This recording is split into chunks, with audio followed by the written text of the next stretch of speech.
Thank you, Anna. Good morning. I raised two requests on the submission by my senior. And I confirmed that I personally was blocked. I have just access to this court about 5 minutes just before we took to the bench. No amount of explanation would convince the police officers, fully geared with tear gas canisters, the rungus that Mr. Njenga is being faced with a charge of are now in possession of the police in attempts to protect or rather to prevent access to justice. I was blocked by the police officers. They coerced me, asking me to produce my LSK identity card. It's upon that production that I was allowed to access court. Unless the court directs that this matter proceeds in camera, a police officer cannot impose an implied camera. We are so disappointed, Your Honor, and we have instructions from our clients that we should seek for the adjournment of this matter until such a time when their relatives will be allowed to come and access and participate in the proceedings. Number two, Your Honor, the defense is ready, able, and willing to stage a protest against the proceedings of today's matter until the gates are open, or we get an explanation from the administrator or this court as to why access to justice is being barred and prevented and inhibited by police officers. Yesterday, Your Honor, you bear me witness that this court was full, the gallery was full, everywhere was full, and we proceeded in a very peaceful way. There were no fracas, there was no violation of any law, there was peace and order. What has now changed? Is it that the state does not want the people to come and listen to the embarrassing evidence that they have? Because this is the works of the state. The court is being sucked into the circus. The court is not part and parcel of this. But the court must stand and protect access to justice. When the Constitution speaks about access to justice is not just about access by the accused persons, but even the members of the public, because that is a constitutional decree, and a police officer in today's Kenya we will not allow police officers to abrogate the Constitution and amend the Constitution as and when they so wish. And we are therefore stating a protest, Your Honor. Under Article 3 of the Constitution, it provides that everybody has a right to defend and protect the Constitution from violation. We are not proceeding with this proceeding, and we are not intimidating the court. It's our protest against the police officers. It is not a protest against the court. It's a protest against the police officers, against the state. And we do not want to disrespect the court, Your Honor. We therefore wish that you permit us just to leave so that we can demonstrate to the world that in this country, there are some individuals who are not ready to abide by the law, despite the fact that they swore to defend the Constitution. Is this how they are defending it? And could we perhaps be wrong that we're expecting people to defend the Constitution, yet they may not have read the same Constitution? If they have read this Constitution, they must understand that access to justice is a right, that the court is the only persons who can bar that access in camera. Number 3, Your Honor, we will be ready to hold unto a protest if the commander in charge, the commandant of the police in Nakuru is summoned before this court to come and explain why the roads have been blocked. So, Your Honor, we are ready to proceed, but we have those two issues. Because I am a Kenyan, these people are Kenyans, we must protect this constitution. It does not belong to the police. It is our work and our duty to defend this constitution. So, Your Honor, we so beseech you, because we are not able to proceed in this condition, that you allow us to leave. So as you make your ruling, we have those three requests. The first request, Your Honor, is that you order the opening of the gates to the members of the public. Number two, that Your Honor, you allow us to stage a protest under Article 3 of the Constitution. Number three, Your Honor, that you summon the police commandant in charge of that operation to come and explain why the gates have been locked. Thank you, Your Honor. And I don't think the DPP has any response, unless he's the one who has instructed them. There is more submission from colleagues also. Yes. I think we can go same with the appearance yesterday. Forum. They come yesterday. And we are ready to proceed, but we have a challenge. As I was coming in today,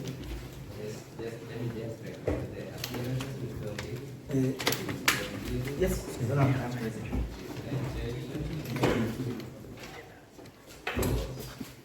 Mr. Ndubi has called me, is on his way.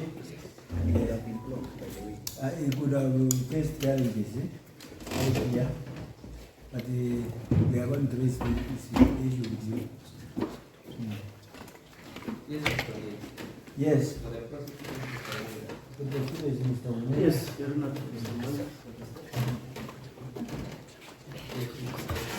Your Honor, we are ready to proceed, and you can see we proceeded very well yesterday.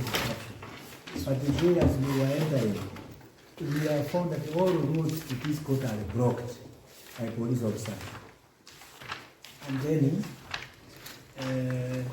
they are asking you to produce your ID, produce identification, I don't know what. So many questions. And access to justice is a constitutional right under Article 48, that people should be able to access justice. And it is the accused persons have a legitimate expectation that when the case is being heard, their mothers, their cousins, their relatives and friends have a right to come and witness. Now, so many people are blocked out there. My own clerk, called Simon Ndegwa, who carries for me the files, was actually arrested when he was coming. So,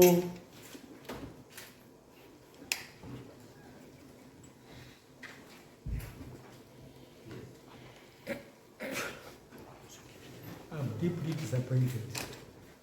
This is not a police state. And this is being done by Gachagua.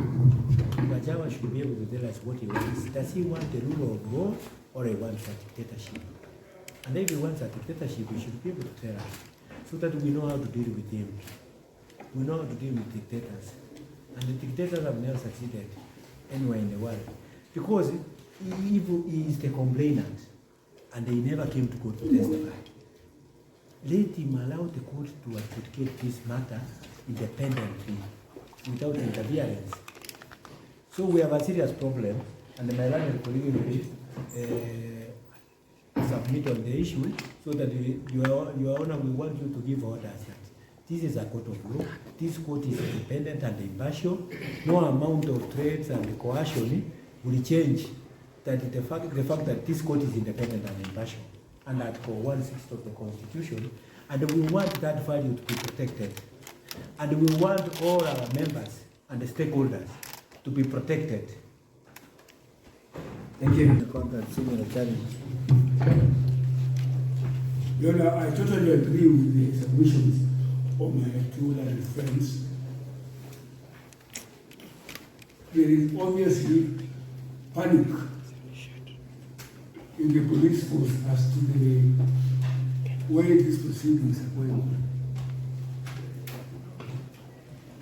And the panic is mainly geared to instill fear and also to deny members of the public and the relatives and friends of our clients to hear, as Maina and friends put it, the embarrassing stance that besieged the police. Allow us not to take part in these proceedings until the issues raised by Maina and friends about access, summons to the commandant to abide. That's all, Your Honor.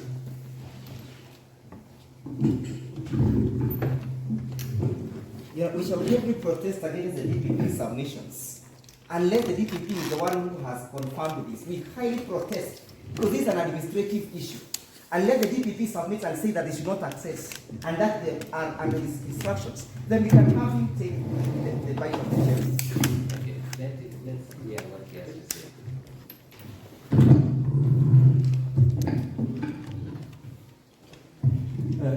Your Honor, the defense is raising legitimate issues, but it appears that they are very angry. And when somebody is angry, sometimes interfere with logic, Your Honor. What Your Honor we need is directions regarding the number of people who can be accommodated in this court. As we are aware, yesterday one prosecution witness collapsed in the room because of the conditions. Your Honor, even myself throughout the night, I have had challenges because of the conditions of yesterday. The court has a capacity, and it's up to this court to give directions on the amount of people that can be accommodated. Your Honor, the defense has submitted, and which is correct, that the accused person need to have the relatives follow the proceedings. But how do you know the relatives? So requiring identification, even myself, Your Honor, when I was coming to the court, I was asked for identification. I produced the same. There was a lot to come to court. So let us not create a very big issue out of this. All the accused persons are in court, Your Honor. The media are in court. So the issue of the proceedings being conducted in camera will not arise. Your Honor, the submission on access to just being denied is not true, because the advocates for the accused persons are in court. And another thing, Your Honor, what they are asking you to allow them to protest is not proper, but it's an attempt, Your Honor, to improperly adjourn the trial of today. Your Honor, yesterday we were in the same situation, and I thought that we came to an agreement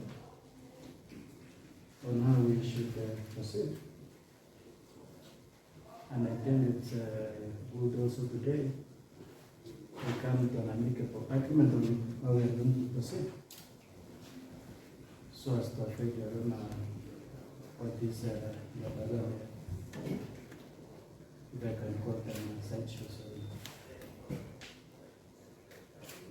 The court should not be taken in circus and then be transferred. It's a matter of direction, so now we are going to proceed. No one is impaired from following the proceedings and from being in this court if the capacity of the court allows it. In addition, Your Honor, I noted also that one of our witnesses who collapsed yesterday was filmed by the media, and the clips are all over the internet, YouTube. We also urge the court to make appropriate directions on how the coverage should be done, so that we avoid the repeat of the same. We protect your honor the dignity of the witnesses, the family phone, and then other person for that matter. Having said that, I request the court to just give directions on how we are going to proceed. As yesterday, the execution is ready to proceed. And we have 6 witnesses in court, Your Honor, as we agreed yesterday. That's all. You know, if we had a desperate case, such as this one being presented by the prosecution, we would have all the reasons not to participate in the proceedings. So the allegation that it's an attempt to adjourn is misplaced. Number 2, access to justice goes hand in hand with the maxim that justice must not just be done, but must be seen to be done. Who is this to see the execution of justice and the delivery of justice when the members of the public have been locked out? Who is this to see? Who is this witness to see that justice has been dispensed, if it is not the members of the public? Number 2, the issue of the court capacity is an issue. If the court is not having enough capacity, then the judiciary should provide extra mechanisms of ensuring that the people who want to follow these proceedings follows it.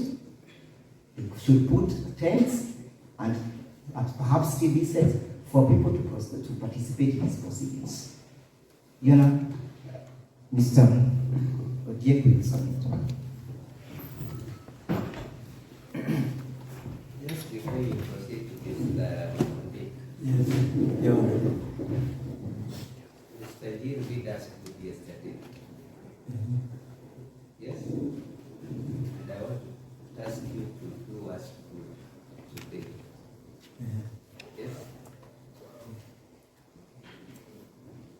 I don't think this is an issue. I think this is an issue that we can discuss and resolve and proceed. Yes?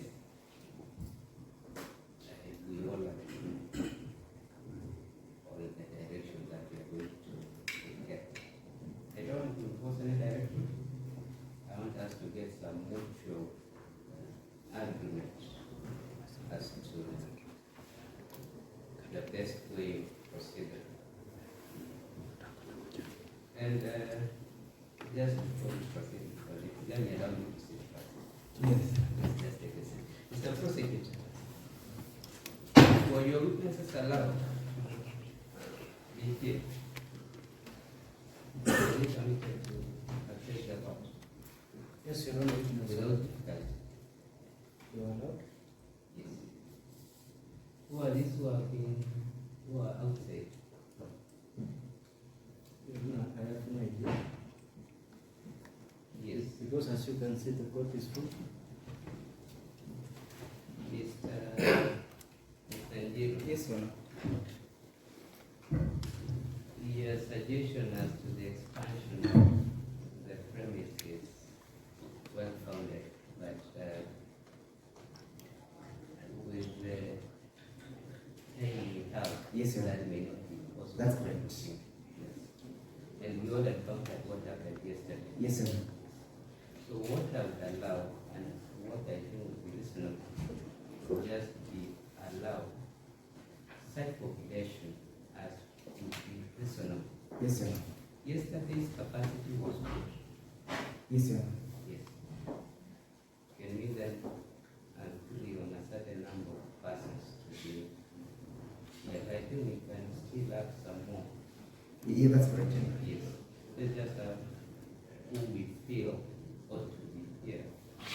So that I know this is first, we very clear that I do not give any directions. That we are aware of. We have not accused the court whatsoever, and the media must note that. That this is not an accusation against the court. So what we need to do is let us allow as much people as can be accommodated by the courtroom. I don't know, we are going to have that. I have a suggestion, Your Honor. I have a suggestion. I want my colleague, Njenga, to withdraw the word he used that is a sideshow. There's no sideshow here. We are mature people, and we are very democratic, and very patient. The way we sat here yesterday for 12 hours, it shows that we have the temperament and the patience to move this process forward. So there is no sideshow here. And it began very well. Yeah. Now, the issue that you are raising was legitimate. I don't know how that. Yes, issues came about. Your Lordship, so that we are able to compromise. Yes. You have a very big backing out there. And it will take us just 10 minutes to connect a relay from here to outside. All we need is a screen, and we can arrange for a screen out there, so that our other members who cannot be accommodated here can be allowed that parking area, and we have a big screen where proceedings will be displayed. Are we able to do that within even if it doesn't start now, yes, we can proceed by 2 o'clock. We will make sure we have technicians who can be able to do that. Just let me someone from the defense, and can have someone from Yes. the prosecution. I'll task the court admin Yes. to make arrangement that if that is possible, Yes. then it will aid us. So that we all move forward. Yes. What we want, Your Honor, and we want the DPP to communicate to the police, because it's the only link between us and the police, Yes. that we need respect. We don't want our people being humiliated when they're coming to court legitimately to see an adjudication which has been brought by the prosecution. So they can't have their cake and eat it. They have brought a case and they are saying they don't want anybody to come and attend the proceedings. Then the people out there can say we are making deals here, which they don't know, and we have no deals we are making. We just want to hear this case. And I think, yes, Because, Your Honor, yes. there is an attempt to actually, it is a crime against humanity by the police to condemn everybody who comes to this court as a Mungiki member. That's what they are saying. They are calling us Mungiki members. No, So we are trying to ask them, what is Mungiki? Yes. Yeah. It's So I like your approach, which is arbitrative. Yes. Mr. Njenga, please pick up crew. Let him go and speak to the police. We don't want them there. Let them go and protect Kenyans out there who are doing good business, instead of coming to protect us, and we don't need any protection. Yes. Yes. Let's have a team. Let's have one from the prosecution. I suggest I will send my young man, Ndegwa. Yes. Yes, so Yes, that. I'll send you to the court admin. Yes. We see, we only do what is workable. What may not be workable, you kind of bear with that. Yeah. So that is an exercise that we can do in 20 minutes time. Yes. We can adjourn for 20 minutes. We resume after 20 minutes. Prosecutor. How shall we administrate the issue of the police at the gate? Yes, and we. It will be part of the deliberation. Yes. I'm also yes, obliged. that's right. Okay, very well. Shall we 20 minutes break? We are in that meeting.